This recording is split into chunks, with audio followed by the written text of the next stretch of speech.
Chapter 71. Port wine. And 10 minutes the master slept, not so the servants, hungry, and more thirsty than hungry.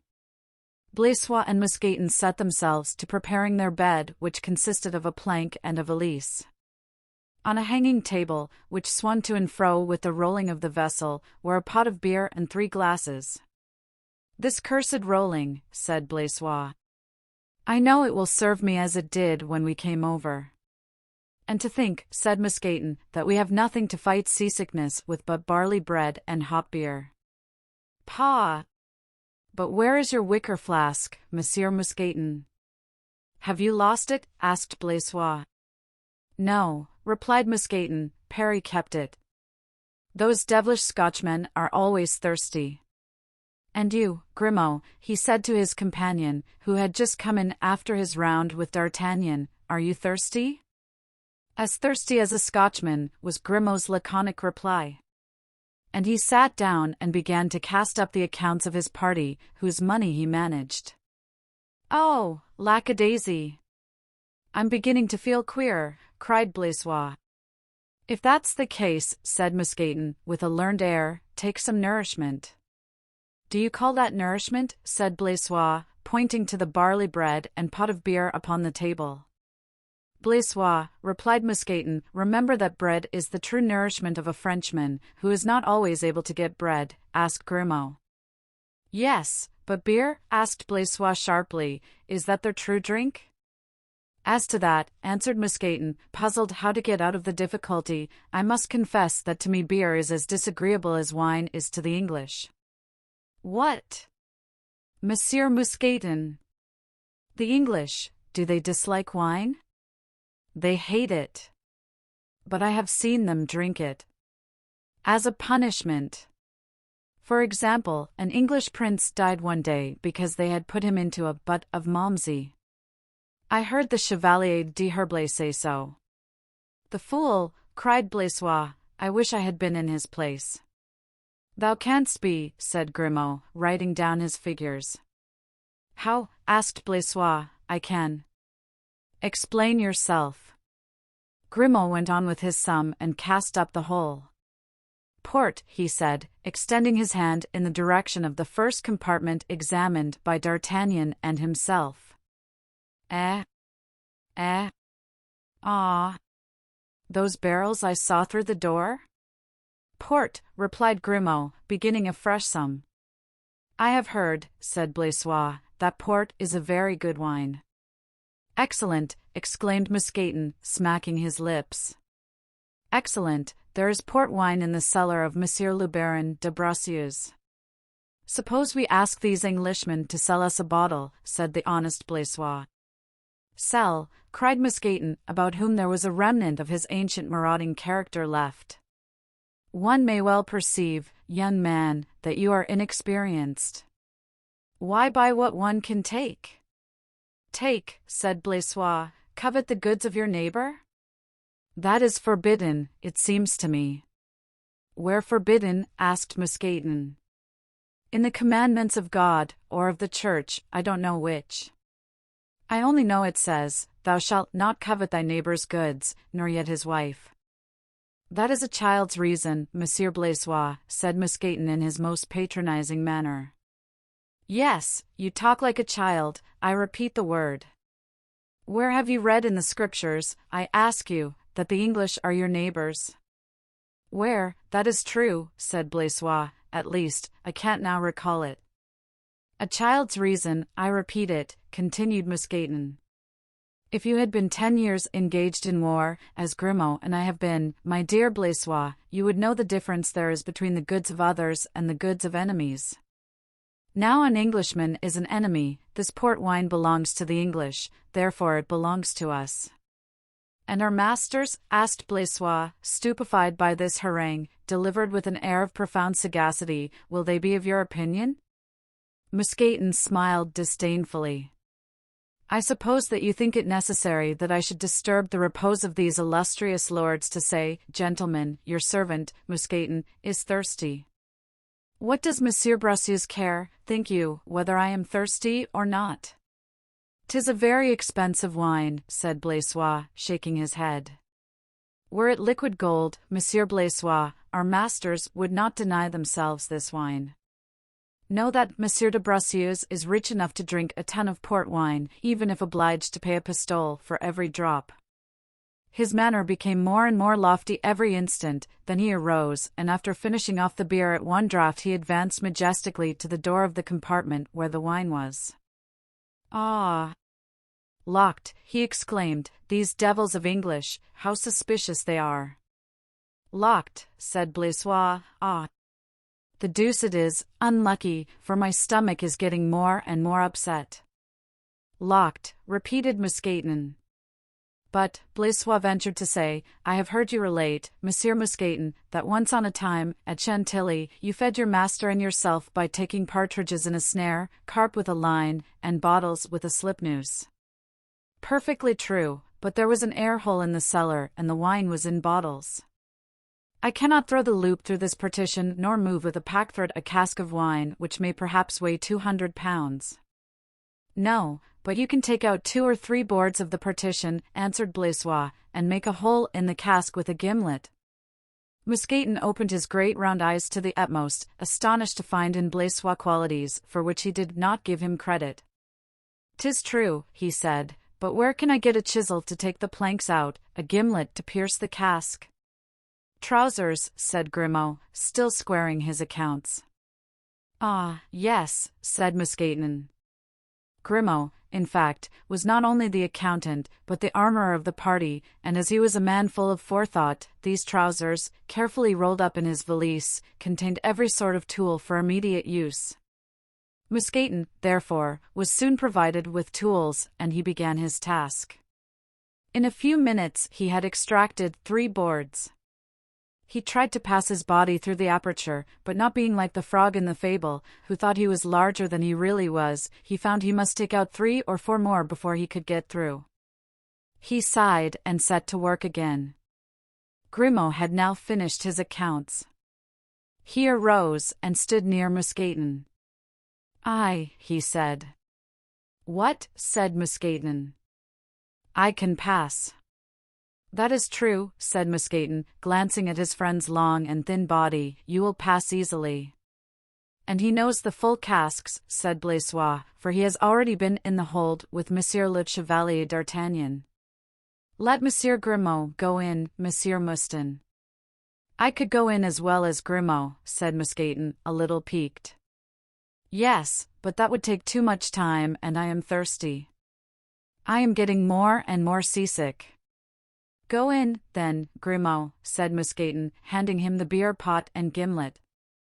"Rinse the glasses," said Grimaud. Then, with a friendly gesture toward Mousqueton, that he might forgive him for finishing an enterprise so brilliantly begun by another, he glided like a serpent through the opening and disappeared. Blaisois was in a state of great excitement, he was in ecstasies. Of all the exploits performed since their arrival in England by the extraordinary men with whom he had the honor to be associated, this seemed without question to be the most wonderful. "You are about to see," said Mousqueton, looking at Blaisois with an expression of superiority which the latter did not even think of questioning, "you are about to see, Blaisois, how we old soldiers drink when we are thirsty." "My cloak," said Grimaud, from the bottom of the hold. "What do you want?" asked Blaisois. "My cloak, stop up the aperture with it." "Why?" asked Blaisois. "Simpleton," exclaimed Mousqueton, "suppose anyone came into the room." "Ah, true," cried Blaisois, with evident admiration, "but it will be dark in the cellar." "Grimaud always sees, dark or light, night as well as day," answered Mousqueton. "That is lucky," said Blaisois. "As for me, when I have no candle I can't take 2 steps without knocking against something." "That's because you haven't served," said Mousqueton. "Had you been in the army you would have been able to pick up a needle on the floor of a closed oven. But hark! I think someone is coming." Mousqueton made, with a low whistling sound, the sign of alarm well known to the lackeys in the days of their youth, resumed his place at the table and made a sign to Blaisois to follow his example. Blaisois obeyed. The door of their cabin was opened. 2 men, wrapped in their cloaks, appeared. "Oh ho," said they, "not in bed at 11:15. That's against all rules. In 1/4 hour let everyone be in bed and snoring." These 2 men then went toward the compartment in which Grimaud was secreted, opened the door, entered, and shut it after them. "Ah," cried Blaisois, "he is lost." "Grimaud's a cunning fellow," murmured Mousqueton. They waited for 10 minutes, during which time no noise was heard that might indicate that Grimaud was discovered, and at the expiration of that anxious interval the 2 men returned, closed the door after them, and repeating their orders that the servants should go to bed and extinguish their lights, disappeared. "Shall we obey?" asked Blaisois. "All this looks suspicious." "They said 1/4 hour." "We still have 5 minutes," replied Mousqueton. "Suppose we warn the masters?" "Let's wait for Grimaud." "But perhaps they have killed him." Grimaud would have cried out. "You know he is almost dumb." "We should have heard the blow, then." "But if he doesn't return?" "Here he is." At that very moment Grimaud drew back the cloak which hid the aperture and came in with his face livid, his eyes staring wide open with terror, so that the pupils were contracted almost to nothing, with a large circle of white around them. He held in his hand a tankard full of a dark substance, and approaching the gleam of light shed by the lamp he uttered the single monosyllable, "Oh," with such an expression of extreme terror that Mousqueton started, alarmed, and Blaisois was near fainting from fright. Both, however, cast an inquisitive glance into the tankard. It was full of gunpowder.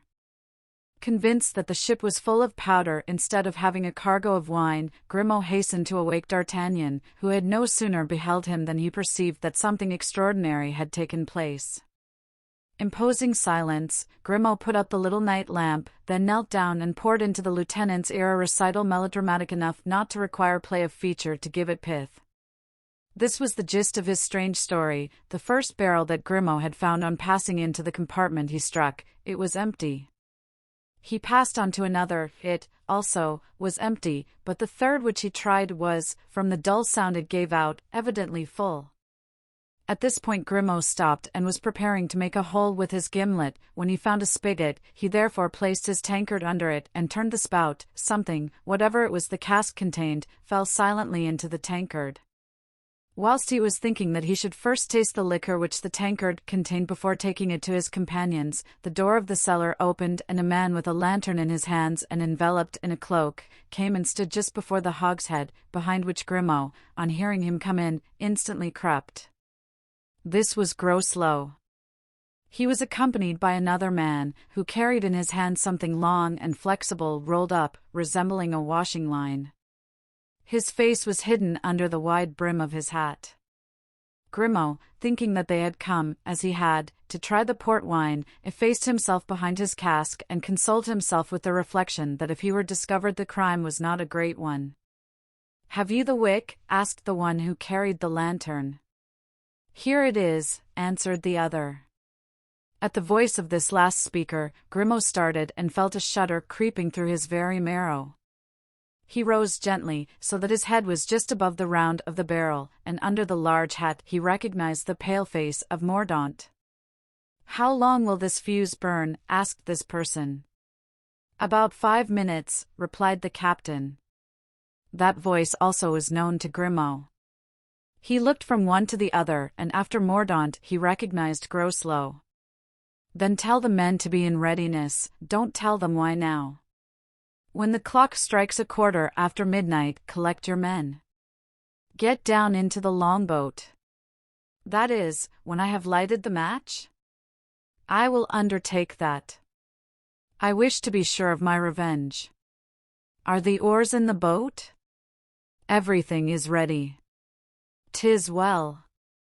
Mordaunt knelt down and fastened one end of the train to the spigot, in order that he might have nothing to do but to set it on fire at the opposite end with the match.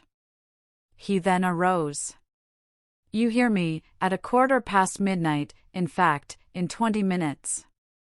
I understand all perfectly, sir, replied Groslow, but allow me to say there is great danger in what you undertake. Would it not be better to entrust one of the men to set fire to the train? My dear Groslow, answered Mordaunt, you know the French proverb, nothing one does not do one's self is ever well done. I shall abide by that rule. Grimaud had heard all this, if he had not understood it. But what he saw made good what he lacked in perfect comprehension of the language. He had seen the two mortal enemies of the musketeers, had seen Mordaunt adjust the fuse, he had heard the proverb, which Mordaunt had given in French.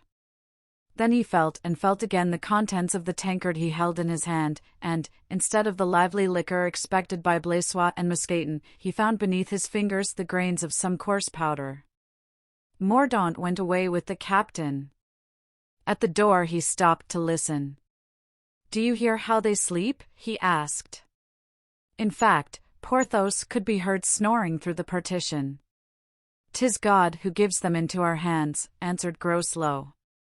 "This time the devil himself shall not save them," rejoined Mordaunt. And they went out together.